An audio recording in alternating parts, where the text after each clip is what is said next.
अस्सलामुअलैकुम। मेरा नाम है फैसल और आप देख रहे हैं एक्सेल विद फैब। आज एक और ब्रांड न्यू एपिसोड के साथ आपकी खिदमत में हाजिर हूँ। आज के एपिसोड में हम रिव्यू करेंगे एक बुक का जिसका नाम है the greatest salesman in the world by Og Mandino. इस बुक को मैं दो वजूहात से रिकमेंड करूँगा। नंबर 1, ये एक छोटी बुक है, 70-80 पेजेस पे मुश्तमिल है, तो आप इसको ईज़िली थोड़े टाइम में ख़त्म कर सकते हैं। दूसरा, ये बुक एक स्टोरी की फॉर्मेशन में लिखी गई है जिससे आपका इंटरेस्ट रहता है और फर्दर जाके उनको चैप्टर्स में डिवाइड किया गया है जिसको स्क्रॉल कहा गया है। तो अब जब आप इसको पढ़ेंगे तो ऑटोमेटिकली आपका एक इंटरेस्ट डेवलप होगा। तो इस वजह से मैं इस बुक को रिकमेंड करूँगा कि आप इस बुक को लाजमी पढ़िए। ज़रूरी नहीं कि जो लोग सेल्स के अंदर मौजूद हैं वो इस बुक को पढ़ें। इस बुक के अंदर ज़िंदगी गुजारने के बेहतरीन तरीके मेंशन किए गए हैं जो ऑफ कोर्स हमारे दीन इस्लाम में भी मौजूद हैं। तो ये एक कनेक्शन है बेसिकली हमारे दीन इस्लाम का।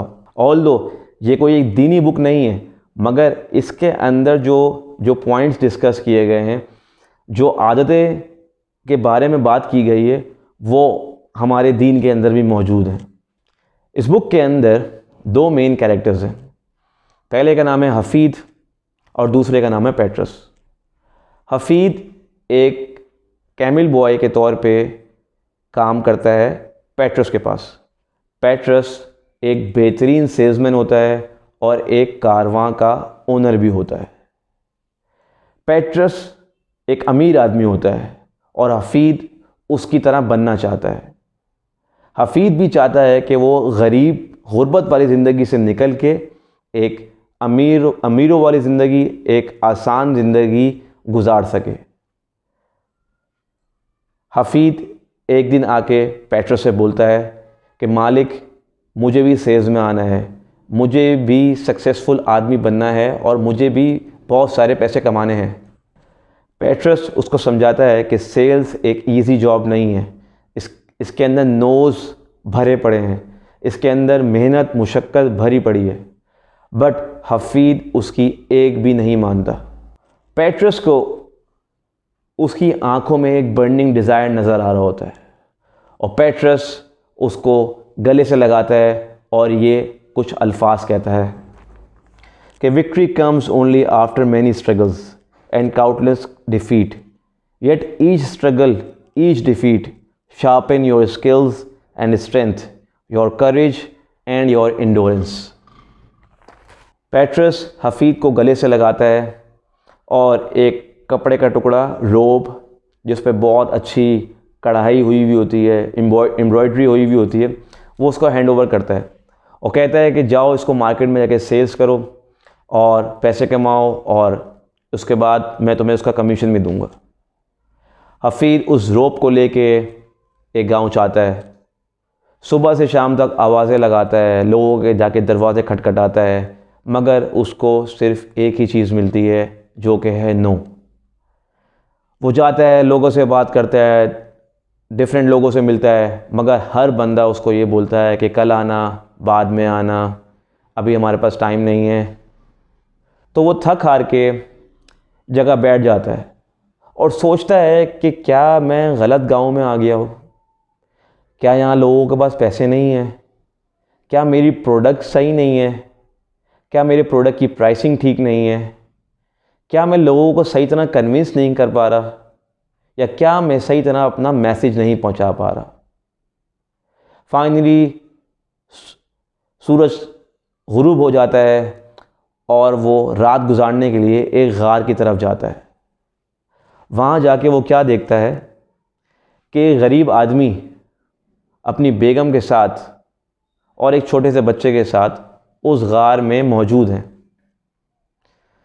थोड़ी बहुत लाइट जल रही है, तो वो जब जाके देखता है उनको कि वो तीनों लोग बड़े मुफलिसी के हालत में होते हैं।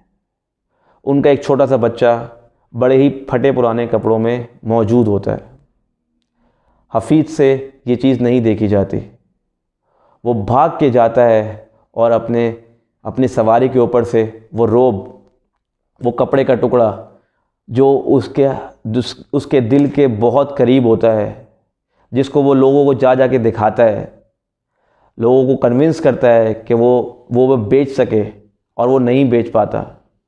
उस रोप को ला के बच्चे को लपेट देता है, उस कपड़ों में बच्चों को लपेट देता है। उसकी आंखें नम होती हैं क्योंकि उससे उनकी गुर्बत नहीं देखी जा सकती थी, और वो अपनी सबसे कीमती चीज़, जो उस वक्त उसके पास सबसे कीमती थी, रोब, वो कपड़े का टुकड़ा, जिसको वो लोगों को जा के दिखाता है, कन्विंस करता है, मगर कोई उसकी नहीं मानता, वो उनको तोहफे के तौर पे दे देता है। जब वो गार्ड से बाहर निकलता है तो सोच रहा होता है कि वो अपने मालिक पेट्रोस को जाके क्या जवाब देगा। खैर, सुबह होती है और वो अपने मालिक पेट्रोस के पास जाता है, उनको सारी स्टोरी सुनाता है कि वो किस तरह लोगों के पास जाके उसने उस रोप को बेचने के लिए बात की, लोगों को कन्विंस किया, लोगों को समझाया, मगर किसी ने उसकी कोई बात नहीं मानी। और फाइनली जब रात हुई तो उसने वो रोप एक उस फैमिली को दे दिया जो कि बहुत ही मुफलिसी के हालत में होते हैं। पेट्रस उसकी ये बात सुनने के बाद उसको गले से लगाता है और उसको तसल्ली देता है। यहाँ से असल स्टोरी शुरू होती है। पेट्रस उसको कहता है कि तुम मेरी 3 शर्तें मानोगे और मैं तुम्हें उसके बदले में वो गुड़ दूंगा, वो पॉइंट्स बताऊंगा जिसको अप्लाई करके तुम एक बेहतरीन सेल्समैन बन सकते हो। हफीद बहुत खुश हो जाता है और बोलता है, मालिक, मैं आपकी 3 शर्तें मानने के लिए तैयार हूँ। तो पेट्रस उसको बोलता है कि पहली शर्त ये है कि जो स्क्रॉल्स, जिसको चैप्टर्स को स्क्रॉल कहा गया है इस बुक के अंदर, कि जो स्क्रॉल्स मैं तुम्हें दूंगा तुम उसको मनो अन अपनी ज़िंदगी के अंदर इम्प्लीमेंट करोगे। नंबर 1।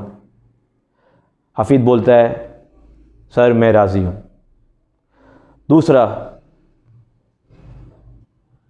दूसरा पेट्रस ये कहता है कि तुम अपनी वेल्थ, अपनी जायदाद को आधे हिस्से में डिवाइड करोगे और वो आधा हिस्सा तुम गरीब लोगों में बांटोगे जब तुम अमीर हो जाओगे।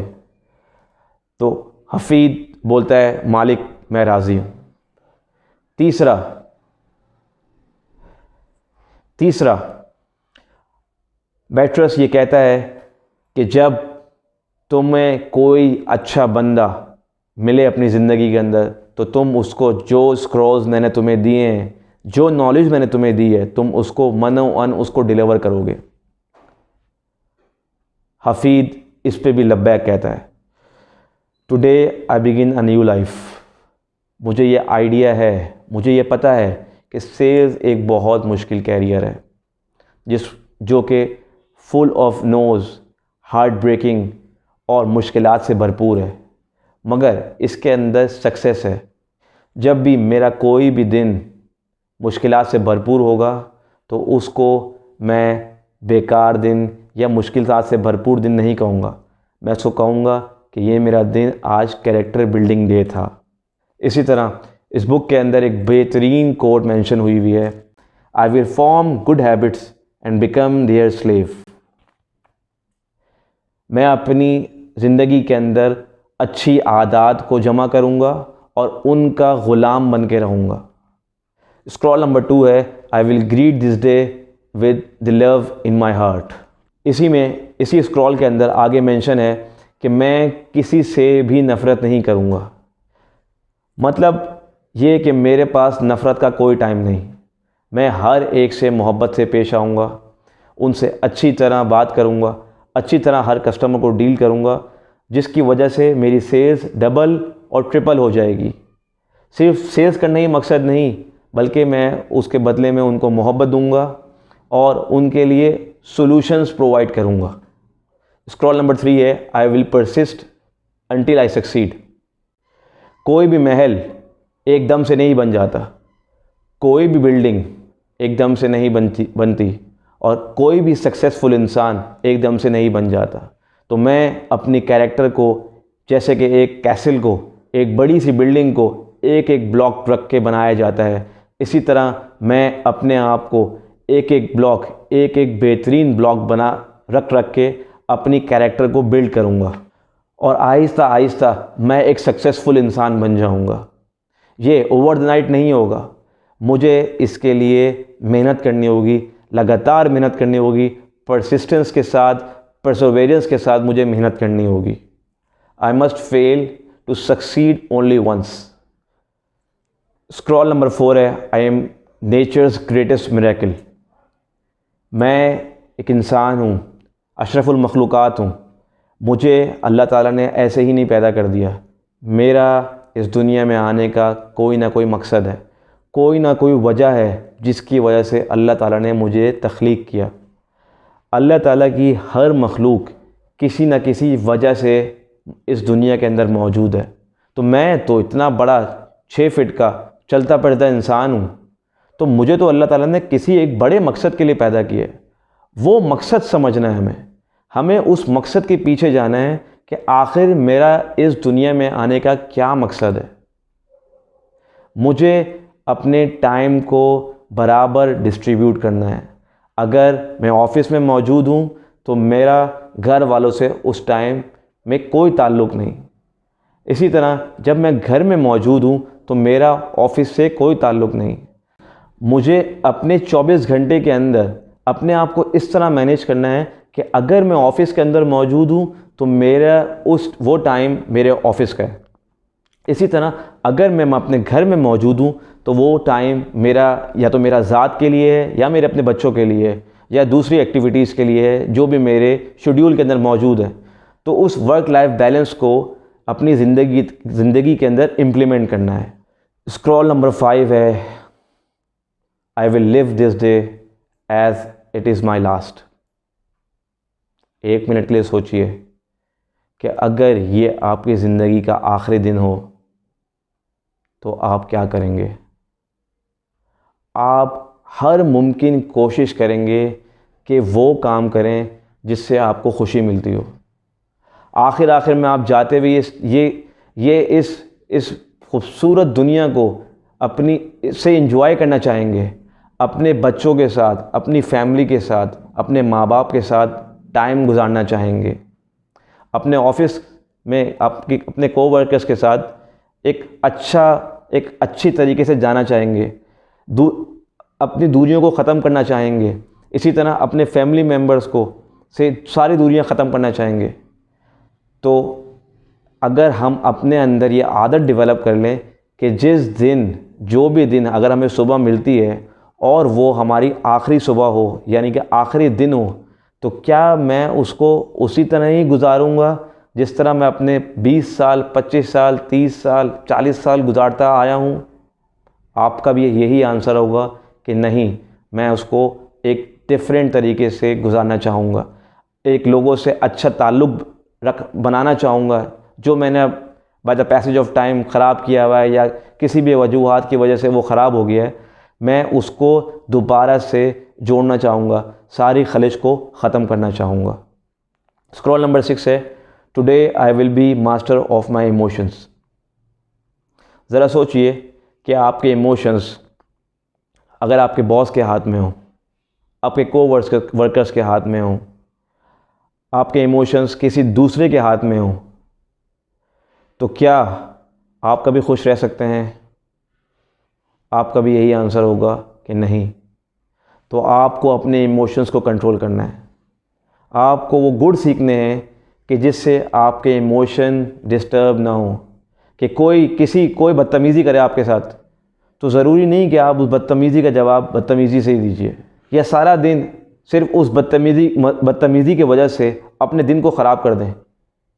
आपको अपने इमोशंस पे कंट्रोल रखना है, क्योंकि आप अपने दिन के मालिक हैं। कोई दूसरा आपके दिन का मालिक नहीं, कोई दूसरा आपके दिन का ड्राइवर नहीं, आप अपने ड्राइवर ख़ुद हैं। स्क्रॉल नंबर 7 है, I will laugh at the world. 1 minute के लिए सोचिए कि आप एक स्टोर में एक शर्ट ख़रीदने के लिए गए हैं और वहाँ के सेल्समैन ने आपको अच्छी तरह डील तो किया, बट ना ही तो उसके चेहरे पे मुस्कुराहट है, ना ही वो आपको सही तरह चीज़ों को एक्सप्लेन कर पा रहा है, बट आपको सिर्फ बस एक डील कर रहा है। तो क्या आप उस स्टोर से कुछ सामान लेना चाहेंगे? नहीं। और इसी तरह आप एक स्टोर में गए हैं जिसमें वहाँ के सेल्समैन ने आपको बड़ी अच्छी तरह ग्रीट किया, आपको सारी प्रोडक्ट्स दिखाई, आपसे मुस्कुरा के बात भी करी, आपने भी उसके साथ दोस्ती करी, तो ऑटोमेटिकली आप वहाँ से सेल्स कर लेंगे, एक सेल्स ट्रांजैक्शन हो जाएगी। जैसे कि हमारे हुजूर अकरम सल्लल्लाहु अलैहि वसल्लम की सुन्नत भी है, जिसका कम पे मफ़हूम है कि लोगों से मुस्कुरा के मिलो, और वो भी लोगों से मुस्कुरा के मिलते थे। तो जब इतनी बड़ी हस्ती जिनके लिए दुनिया तख्लीक की गई हो वो लोगों से मुस्कुरा के मिल रहे हों, तो क्या हम नहीं मिल सकते? स्क्रॉल नंबर 8 है, today I will multiply my values 100-fold। क्या मतलब कि मैं अपना घर अपनी मिट्टी से ख़ुद बनाऊंगा। मुझे अपने टारगेट्स, अपनी वैल्यूज़ ख़ुद बनानी है। मुझे अपने daily, weekly, yearly targets set करने हैं, और उन टारगेट्स को अचीव करने के लिए जो भी पॉसिबिलिटीज़ हैं मुझे उन पे फोकस करना है। Scroll number 9, I will act now. Action is the food and drink which will nourish my success. मेरे कितने ही बड़े ड्रीम्स क्यों ना हो, मेरे कितने ही बड़े ख्वाब क्यों ना हो, अगर मैं उनको एक्शंस में नहीं कन्वर्ट कर सकूँगा तो मैं कभी भी सक्सेसफुल आदमी नहीं बन जाऊँगा। तो क्या मेरे पास जो आइडियाज़ हैं, मेरे जो ड्रीम्स हैं, अगर मैं उनको अपने तक रखूं और उन पे एक्शन ना कर सकूं तो क्या कभी मैं सक्सेसफुल आदमी बन सकूंगा? आप मुझसे मुत्तफ़िक होंगे कि नहीं। तो हमें अपने ड्रीम्स को एक्शंस में कन्वर्ट करना होगा, और जब हम उसको एक्शंस में कन्वर्ट करेंगे तो हम ऑटोमेटिकली सक्सेसफुल हो जाएंगे। ज़रूरी नहीं कि हम जैसे ही उसको एक्शंस में कन्वर्ट करें तो हमें सक्सेस मिलना शुरू हो जाए। नहीं, हम जब उसको एक्शंस में कन्वर्ट करेंगे हम फेल होंगे, हम अपने फेलियर से सीखेंगे, फिर हम दोबारा उसको इम्प्लीमेंट करेंगे। तो अगर मैं पहली मर्तबा मैं यहाँ पहुँचूँगा तो मैं उसके अगली मर्तबा यहाँ पहुँचूँगा, इसी तरह मैं आगे पहुँचता जाऊँगा और आहिस्ता आहिस्ता मैं अपने गोल्स को अचीव कर लूँगा। और फाइनली स्क्रॉल नंबर 10 जो मेरा सबसे फेवरेट है, वो है फेथ। एक ज़ात ऐसी भी है जो आपको हर वक्त मॉनिटर कर रही है, जो आपके अंदर का सारा निज़ाम चला रही है, आपकी आँख, कान, नाक को तख्लीक करने वाला है। और वो कौन है? रब्बे ज़ुल जलाल। उसने इस दुनिया की हर चीज़ को पैदा किया है। तो जब आप मेहनत करेंगे और आपका रब्बुल ज़ुल जलाल उसको देख रहा होगा तो क्या वो आपको फेल करेगा? जो 70 माओं से ज़्यादा मोहब्बत करता है एक इंसान से, तो क्या वो आपको फेल करना चाहेगा?